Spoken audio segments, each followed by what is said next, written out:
Hello friends, आज के इस वीडियो में मैं डिस्कस करूंगा ट्रांसपोज़ फार्मूला।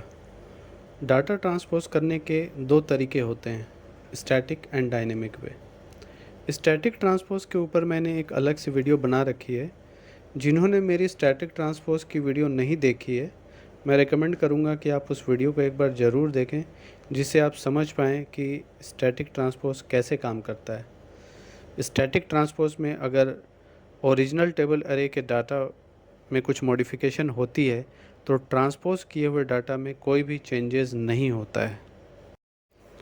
आज के इस वीडियो में मैं डायनेमिक ट्रांसपोज फार्मूला एक्सप्लेन करने जा रहा हूँ, जिसमें अगर ओरिजिनल टेबल अरे में कोई भी चेंजेस होते हैं तो ट्रांसपोज टेबल में भी चेंजेस होंगे ऑटोमेटिकली।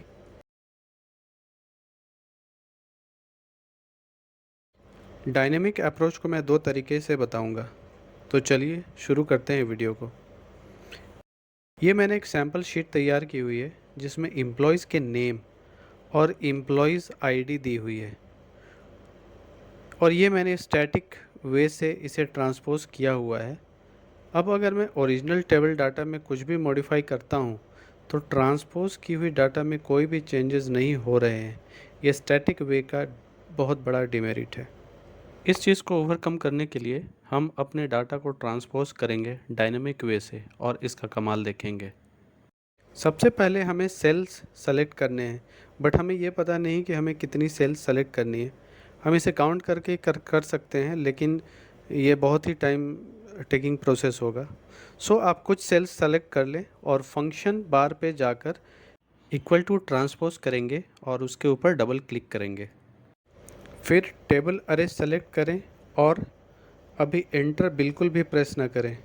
आपको प्रेस करना है shift plus control plus enter. आप देखेंगे कि डाटा ट्रांसपोज तो हुई पर प्रॉपर तरीके से नहीं हुई है। तो आप सेल्स को ड्रैग कर लें जितने की आपको ज़रूरत हो और फिर फंक्शन बार पर जाकर दोबारा shift plus control plus enter press करें। आपका डाटा पूरी तरह से सही हो जाएगा। अब इस फॉर्मूले का मैजिक देखें। जैसे कि मैं किसी एम्प्लॉय की आईडी चेंज करता हूँ तो वो ट्रांसपोज डाटा में भी चेंज हो रही है। जो दूसरा तरीका है उसके लिए आप पहले सेल रेफरेंस देंगे। जैसा कि यहाँ पे एम्प्लॉय नेम B3 में है, उसी तरह एम्प्लॉय आईडी C3 में है। इस शॉर्टकट को करने के लिए सबसे पहले हमें कीवर्ड असाइन करने होंगे। जैसा मैं डायनेमिक वर्ड का dy असाइन कर रहा हूँ इस सेल रेफरेंस के पहले। अब इसे ड्रैग करते हैं और ठीक उसी तरह C3 में भी dy असाइन कर लेता हूँ सेल रेफरेंस से पहले और ड्रैग कर लेता हूँ।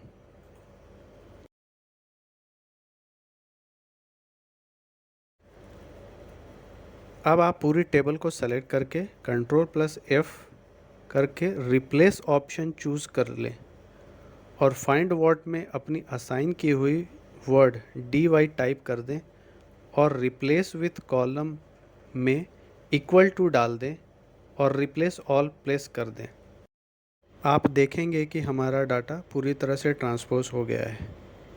अब ये डायनेमिक डाटा का मैजिक देखिए। जैसे ही आप ओरिजिनल टेबल अरे में कोई भी डाटा मॉडिफाई करते हैं वो डायनेमिक ट्रांसपोज टेबल में भी चेंज हो जाता है। आई होप आपको ये वीडियो एंड ट्रिक अच्छी लगी हो। So please subscribe my channel and like the video. Thank you.